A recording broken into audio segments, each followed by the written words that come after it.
మళ్ళీ మీ ఈ విషయానికి వస్తే ఫినాన్షియల్ థింగ్స్కి మీరు ఇల్లు అమ్మేసి దీంట్లో ఉంటున్నారు. ఇప్పుడు ఎప్పుడైనా ఆ ప్లేస్కి వెళ్తున్నప్పుడు ఆ కార్ మా ఇంటి ముందు నుంచి వెళ్తున్నప్పుడు మీ ఫీలింగ్ ఎలా ఉంటుంది? ఏముండదండి ఫీలింగ్, ఏముండదు, ఇల్లే కదండి. ఫీలింగ్ ఏదో అమ్మటం గొప్ప విషయం కాదు.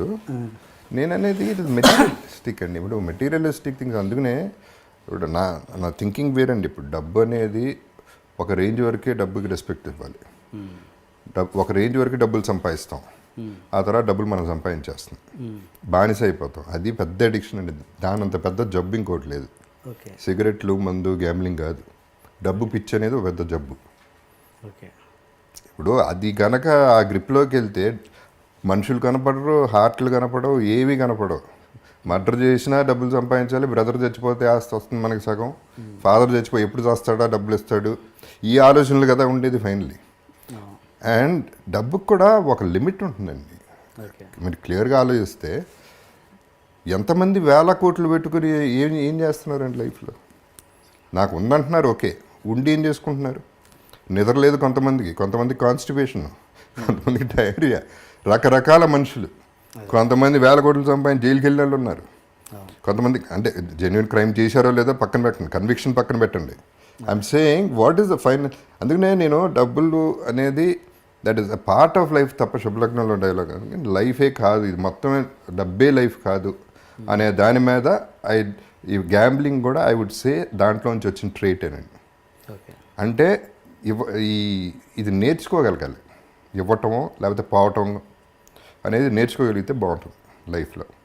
ఇప్పుడు for example I was doing fine అండి. ఒకప్పుడు నా car land cruiser Prado. That was the best car, ఇండస్ట్రీలోనే బెస్ట్ కార్ నేను కొంది. 3-4 ఏళ్ళు ఉంది. పొద్దున్నే స్నానం చేసి బయటకు వచ్చి చూశాను, కారు కనపడుతుంది. దీని మీద నాకేంటి అటాచ్మెంట్ అసహ్యంగా అనుకున్నాను. కారు మీద అటాచ్మెంట్ ఏంటి? అమ్మేయన్న అంతే, ఇమ్మీడియట్గా అమ్మేయన్న. అప్పటికి మీ బ్యాడ్ పొజిషన్ లేదు, శుభ్రంగా ఉన్నా. నేను కొంత 25 lakhsకి.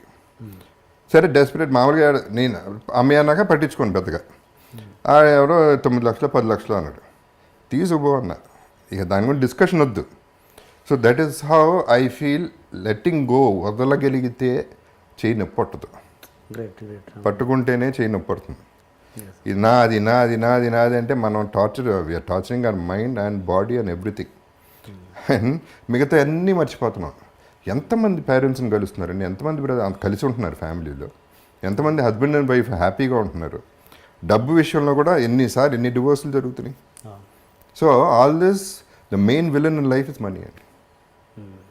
సో అందుకనే నేను ఆ మనీ అనే దానికి అంత ఇంపార్టెన్స్ ఇవ్వకూడదనే నా ఫిలాసఫీ అండి. బికాజ్ నేనేంటి, నాకున్న డబ్బు నాకు చాలా తక్కువ ఉందండి నిజం చెప్పాలంటే. అది కూడా మళ్ళీ తిరిగి సంపాదించింది. కానీ నేను నా ఫస్ట్ క్లాస్లో వెళ్తాను, నా 5-star హోటల్లో ఉంటాను, నా ఫ్యామిలీ అట్లాగే వెళ్తుంది, ఫ్యామిలీ అలాగే ఉంటుంది. వాళ్ళకి ఎంత మిగిలితే అంత పిల్లలకి ఇస్తాం అంతే. ఎవడు రూల్ పెట్టలేదు 1,00,000 కోట్లు ఇవ్వాలని. వాళ్ళ బతకాలి. ఇవ్వగలిగితే ఇవ్వలేకపోతే నోరు మూసుకు కూర్చో అంతే. అండ్ మీకు బ్యాడ్ ఫీల్, కొంత ఫ్రస్ట్రేషన్ కూడా ఉందండి దీంట్లో. బికాజ్ ఆ ఒక్క దృష్టితోనే చూస్తున్నారు జనాలు. పొద్దున్న లెగిస్తే ఎలా మోసం చేద్దాం, ఎవరిని బకరా చేద్దాం అనే పద్ధతిలో ఎంతమంది ఉన్నారు అంటే నెగిటివిటీ స్ప్రెడ్ అవుతూనే ఉంది. అందుకని I don't go for parties అండి. పార్టీస్కి వెళ్తాం, ఓకే, ముందు కొట్టేస్తాం, రాత్రి అంతా ఒకరికి వాళ్ళు మాట ఇచ్చేస్తాం, రేపు మనం అది చేసేద్దాం, ఫోన్ కూడా ఎత్తారు రేపు. సో అల్టిమేట్లీ దానికి ఎంత వాల్యూ ఉందో చూడండి, మనకెంత వాల్యూ ఉందో చూడండి. సో మనిషికి వాల్యూ ఇస్తున్నావా, డబ్బుకి వాల్యూ ఇస్తున్నావా అనేది ఇంపార్టెంట్ పాయింట్. మీరు అన్నారు ఇప్పుడు నా 5-starలో ఉండాలి, నా ఫ్యామిలీని అలాగే. నేను 5-starలోనే ఉంటాను, 150 రూపీస్ రూమ్లో కూడా ఉంటానండి. అది కూడా ఉంటా. I'm telling I can afford. అంటే నేను మీ బ్యాడ్ ఫేజ్లో కూడా అలా ఫ్యామిలీకి చూపించారా? అలా చూపించిన పరిస్థితి కూడా వచ్చిందా మీకు? వచ్చిందండి సిచ్యువేషన్. అంటే ఒకటి ఏంటంటే ఆ ఫ్యామిలీకి చాలా వరకు లాస్ట్ 1 year వరకు ఏం తెలియదు, అది నేనేం చెప్పలేదు ఎవరికి. So I had to maintain. వాళ్ళు అడిగింది ఇవ్వటం వరకు చేసాం, అంతవరకు చేసాం. అప్పు చేశాను, 60% ఇంట్రెస్ట్ కట్టిన రోజులు కూడా ఉన్నాయి. సో అవన్నీ దట్ ఈస్ మై ప్రాబ్లం. పెళ్లి చేసుకున్నాం, పిల్లలు కన్నాం, వాళ్ళని చూసుకోవాలి, ఎలా చూసుకుంటాం అనేది నా ప్రాబ్లం. సో అది అప్పు చేశాను, దానివల్ల అప్పులు పెరిగిపోయినాయి, ఇంట్రెస్ట్లు పెరిగిపోయినాయి, వాట్ ఎవర్ హ్యాపీ. అది నేను పడ్డాను, ఆ గొడవంతా నేను పడ్డాను. ఏమంటే కంపేర్ చేసుకుంటే what is my problem in life? I don't have a problem ఉందనుకుంటే ప్రాబ్లం అండి. ఫర్ ఎగ్జాంపుల్ నిన్న సంజు సినిమా చూశానండి, సంజు దత్ లైఫ్ చూశాను. ఆ లైఫ్ చూసిన తర్వాత నా లైఫ్ ఎంత గొప్ప, ఎంత హ్యాపీగా ఉంది. సో రివర్స్లో ఫీల్ అయితే నోబడి హ్యాపీ, సాటిస్ఫాక్షన్ లెవెల్ ఎక్కడ ఉంటుంది? నేను అందరికీ చెప్పేది ఒకటేనండి, ఇప్పుడు నేనున్నాను, జగపతి బాబు ఇక్కడ ఉన్నాడు, అక్కడ లేడు, ఇక్కడ ఉన్నాడు. దీని కింద ఎంతమంది ఉన్నారు? వీళ్ళందరికంటే పైన ఉన్నా కదా. అక్కడ చూస్తా, అక్కడికి వెళ్తే బాగుంటుందని ఆలోచిస్తా, కానీ ఇక్కడ హ్యాపీగా ఉన్నా. అలా ఆలోచించగలిగితే will have much more love in the society. That is what I'm trying to say. నేను ఇంతకుముందు ఇప్పుడు ఇల్లు అమ్మేయటం అనేది అసలు నేను లేను కూడా లేను యాక్చువల్లీ. ఇల్లు అమ్మేసినాక నేను వైజాగ్లో లెజెండ్ షూటింగ్ చేస్తాను, వైఫే ఖాళీ చేశారు. సో అసలు ఇల్లు అమ్మేస్తున్నారు, బయటికి వెళ్ళిపోతున్నాం అనే ఫీలింగ్ నాకు లేనే లేదు.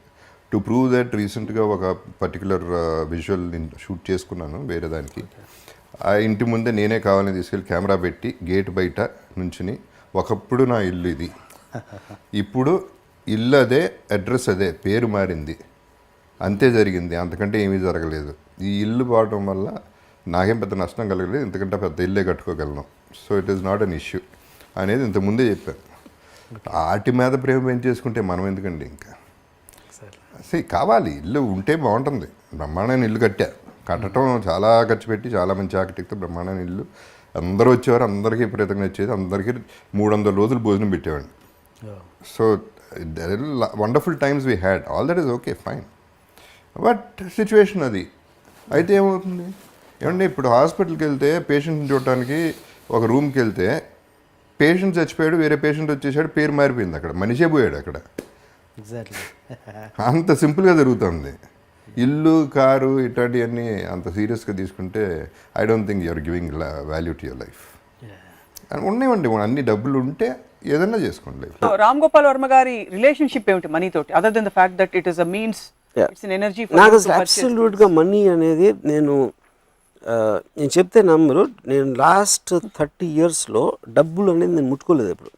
I never touched money. అంటే నాకు ఎప్పుడు కూడా ఒక రకమైన ఒక అంటే something about it turns me of. అదేంటో నాకు అదొక మెంటల్ బ్లాకా ఏంటని నాకు కూడా అర్థం కాదు. I hate looking at accounts, I hate looking anything to do with money.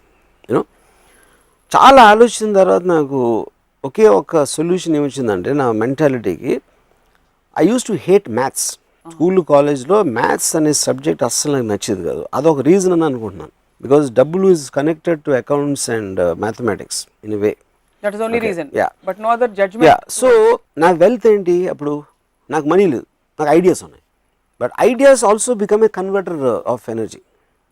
నాకు ఐడియా వచ్చినప్పుడు that generates money for the making that into A physical entity. So నా దగ్గర క్రెడిట్ కార్డ్స్ ఉండవు, నా దగ్గర ఏముండవు. నాకు ఎప్పుడైనా ఒక ఎనర్జీ అంటే ఇందాక నన్ను డబ్బు ఇస్తే ఎనర్జీ వస్తుంది కాబట్టి నా ఐడియా ఇస్తే నాకు ఎనర్జీ వస్తుంది. So my money is my ideas. So డబ్బులు 30 ఏళ్లలో చూడలేదని చెప్పారు. మీకు డబ్బులు ఇవ్వరా మీరు డైరెక్ట్ చేసినప్పుడు? అంటే నేను ఇప్పుడు ఎవరెవరో చూస్తూ ఉంటాను నా ఆఫీస్లో, బట్ నాకు చెక్ డ్రాఫ్ట్కి తేడా తెలియదు, నాకు ఏంటో తెలియదు. నాకు అసలు మీకు చికాకు తప్ప ఇష్టం లేదు డబ్బు అంటే. నీకు ఇంకొక ఎపిసోడ్లో చెప్పాను, as long as I get up in the morning, నిద్రపోయే వరకు ఆ రోజు నేను తలుచుకుంటే అది చేయగలిగితే దానికి కావాల్సిన ఎనర్జీ నాకు నా ఐడియాస్ నుంచి వస్తుంది, నాకున్న వాట్ ఎవర్ వర్క్ కెపాసిటీ నుంచి వస్తుంది, దాని నుంచి వస్తుంది. దానికి ఏదైనా మనీ అవసరమైతే వేరే వాళ్ళు చూస్తారు, నేను అసలు పట్టించుకున్నది. మీరు అదృష్టవంతులు, అందరికీ అదృష్టం ఉండదుగా. నా పాయింట్ ఏంటంటే, మా గ్రాండ్ ఫాదరు ఆయన 67 70 ఏళ్ళప్పుడు ఆయన ఇంకా డబ్బులు ఎక్కడ రోజు మన స్కీమ్లో వేయాలంటే, పుట్టినప్పటి నుంచి ఎప్పుడు నా దగ్గర ఇది ఉండదో, రేపు పొద్దున్న డబ్బు లేకపోతే నాకు తిండి ఉండదో, లేకపోతే ఇంకేదో అవ్వదో అన్న భయంతో బతకటం కన్నా, భయంతో బతకడానికి మీనింగ్ ఏంటి? నా పాయింట్ అది. రేపు పొద్దున ఉండదేమో, రేపు ఎల్లుండి వెళ్ళిపోతుందేమో అని దాంట్లో మీరు కంటిన్యూస్గా ఏమీ చేయకుండా దాన్ని దాచేసి డిపాజిట్లు పెట్టి ఎఫ్డీలో పెట్టేస్తే అలాంటప్పుడు బతకడానికి అవసరం ఏంటంటే, అంటే అసలు ఏ సేవింగ్ భయం, ఇది జస్ట్ కేర్ అంతే. కాదు, ఇది రిలేటివ్ కదా, you can't look at it absolutely. ఇప్పుడు నేను కాలేజ్లో ఉన్నప్పుడు మా ఫాదర్ నాకు 400 రూపాయలు పంపించారు. ఈ 400 రూపీస్ ఆ రోజుల్లో ఆబ్వియస్లీ మెస్ బిల్లో ఇవో అన్ని రకరకాల వాట్ ఎవర్, అది నేను మొత్తం ఫస్ట్ డే ఖర్చు పెట్టాను. తర్వాత ఏం చేసేవారు? ఐ డోంట్ నో, వెళ్ళిపోయింది లైఫ్ అలాగే. అంటే అప్పుడు ఇంకొకలాగా రోడ్డు మీద పడి తిరగటమే. కుక్క బతుకుతుంది కదా, కుక్క బతికి మనం ఎందుకు బతకలేం? ఏదో నా ఫ్రెండ్సో ఇదో అదో what ever something will happen, everybody is alive you know. So the point is, ఆ రోజు 400 రూపీస్ తోటి నేను ఒక రెస్టారెంట్కి వెళ్ళి బియర్ తాగి చికెన్ బిర్యానీ తిని సినిమా ఒక 5-6 సార్లు చూసి వడవర్ అలాంటివి చేసి ఆ పవర్ ఉన్నంతసేపు దాన్ని సేవ్ చేయకుండా ఖర్చు పెట్టడం అంతే. మీరు ఆ 400 రూపాయలు ఖర్చు పెట్టేస్తున్నప్పుడు మీ స్టేట్ ఆఫ్ మైండ్ ఏంటి? ఆప్షన్ ఏ, అయిపోయాయి చూసుకుందాంలే తర్వాత. ఆప్షన్ బి, నాకు రేపు ఉంటాను లేదు తెలీదు, ఇవాళ బతికితే చాలు 400 రూపాయలు ఖర్చు పెట్టి. లేదా ఆప్షన్ సి, మళ్ళీ కావాలంటే అవసరం అయితే నాన్నే పంపిస్తారు. ఏముండేది? What would go? నాన్న పంపించి ఎప్పుడు అడగలేదు మళ్ళీ. I never did that. I know as long as your అంటే ఇప్పుడు ఎనర్జీ ఉంది నా దగ్గర, డబ్బు అంటే ఎనర్జీ, కన్వర్టబుల్ ఎనర్జీ ఉంది. సో లైఫ్ అనేది నా టైం వెళ్ళిపోతుంది. I value time the most. ఎందుకంటే మిగతా అన్ని వస్తాయి వెళ్తాయి కానీ టైం అనేది వెళ్ళిపోతూనే ఉంటుంది. సో ఆ టైంలో నాకు ఒక ఎంజాయ్ చేసే ఒక పరికరం నా దగ్గర ఉందంటే నేను ఎంజాయ్ చేస్తాను. Because I want to live my life intensely and at that time. దాని తర్వాత మధ్యాహ్నం ఏంది రాత్రి ఏంది చూద్దాం. And it works. It work for me at least. It works for lot of people. Bridge దగ్గరకు వచ్చినప్పుడు క్రాస్ చేస్తే చాలు, అది తర్వాత చూసుకుందాం, అప్పుడు వచ్చినప్పుడు చూసుకుందాం.